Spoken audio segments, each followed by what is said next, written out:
Hello everyone and welcome back to another album review. In today's video I'm going to review Please Have a Seat by NNAMDY.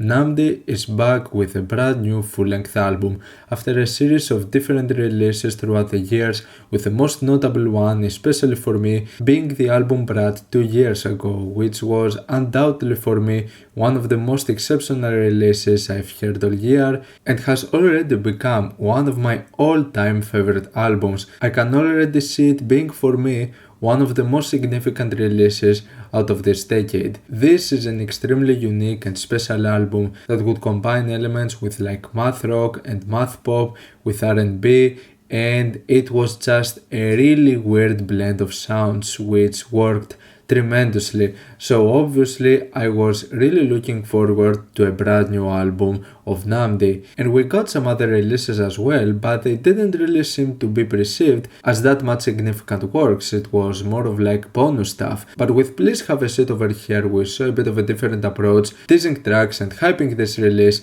as being a special part of NNAMDY's catalog. Now I obviously wasn't expecting this album to reach Brat in terms of its quality. I wasn't even necessarily wanting to listen to something that was similar to this album. I was expecting and hoping for something different and something that would also feel quite unique and different. And it is true that with Please Have a Seat, I don't really believe that we get an album that manages to reach the quality of Brat, which, I mean, it's a pretty hard task. I wasn't necessarily expecting this to happen, but I also was hoping for something that would at least feel somewhat better in comparison to what we got with the final result over here, as I ended up feeling slightly underwhelmed, because for the most part what we get over here is an album that I would say is simply okay. At the end of the day, this over here is an enjoyable album. There are some good elements to it, but I've already listened to so many different albums that I would just consider to be enjoyable. Brat was something special, and in this regard I don't really believe that we get something that much special over here, as this brand new album over here doesn't really provide the elements that made Brat such an appealing, such a unique and such an exceptional album, which, like I said, it doesn't necessarily need to sound the same, but this brand new album over here just feels like a more safe and more toned down version on what we got with the adventurous directions of Brat. Though I'd say that this makes for an album that for some of you it might be kinda easier to approach.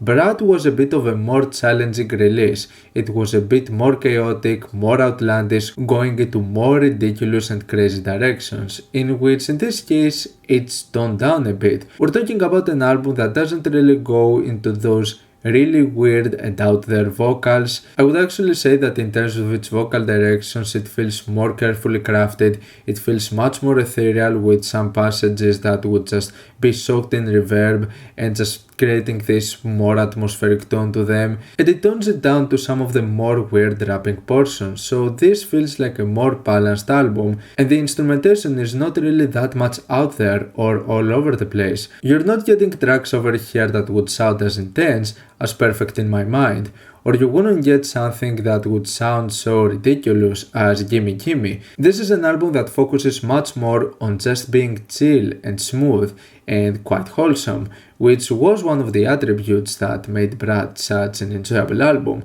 But apart from that, I believe that many of the elements that made Brat such an appealing project are kinda missing over here. The ideas are not really that much out there. We're still talking about an album that I would consider to be unique. I mean, we still get those math pop and R&B combinations and elements in the sound, which by itself still makes it a truly unique experience.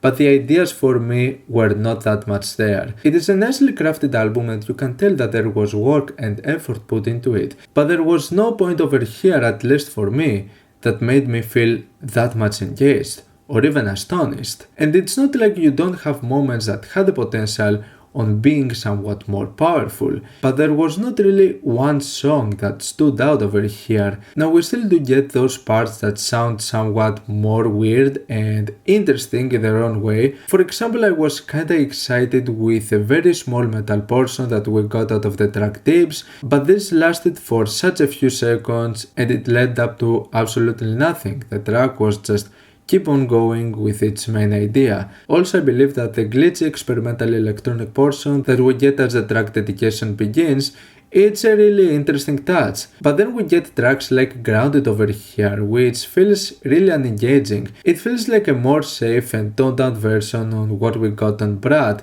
just with less imagination and less memorable ideas. And I'd say that this is unfortunately something that the album suffers from as we get towards the end. It starts for me with the track Smartass, which was one of the most uninteresting moments out of this album. I believe that the only interesting thing that it was kinda going for was its lyricism, which was kinda intriguing, but apart from that, the idea instrumentally was just not really that much there. And then it's kind of the same case with the more smooth and sleepy tracks like Benched and Careful. I'd say that at least the final two tracks, Lifted and Some Days, have something a bit more engaging to them, creating a bit of a build-up and actually just sounding a bit more wholesome and having something more powerful to their instrumentation. But I'd say that some of the coolest moments actually come towards the beginning of this album, with tracks like Ready to Run, which has this really smooth and beautiful guitar parts, but this feels more of like an interlude, an introduction to the album,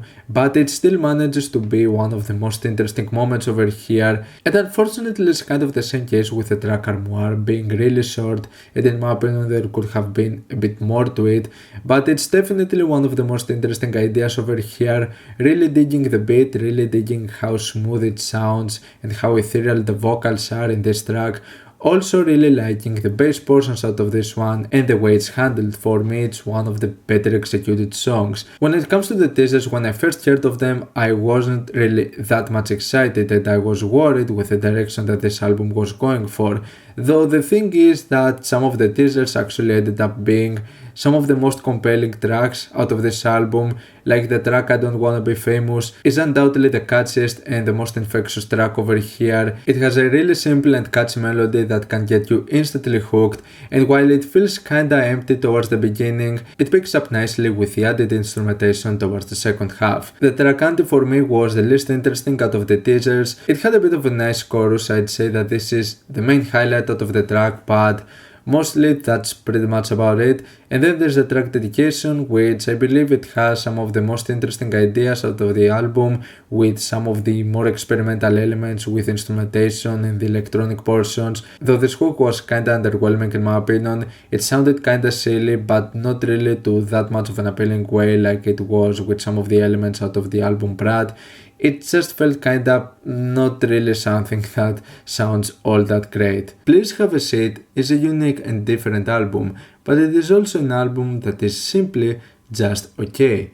And that makes me a little bit disappointed. I get it that for me Brad set the bar really high, and I like that in this brand new album NNAMDY was actually going for something somewhat different and a bit of a more straightforward approach on math pop and R&B, something that would be easier to digest and would not feel that much out there or outlandish. But like I said, I wasn't really expecting it to be at the same level or even manage to surpass Brad, but I at least wanted something a little bit more and not just another album that I would categorize as an okay album. I'm gonna give Please Have a Seat a 6 out of 10.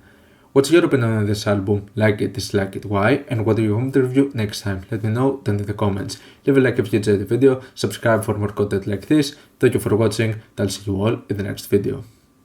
Goodbye.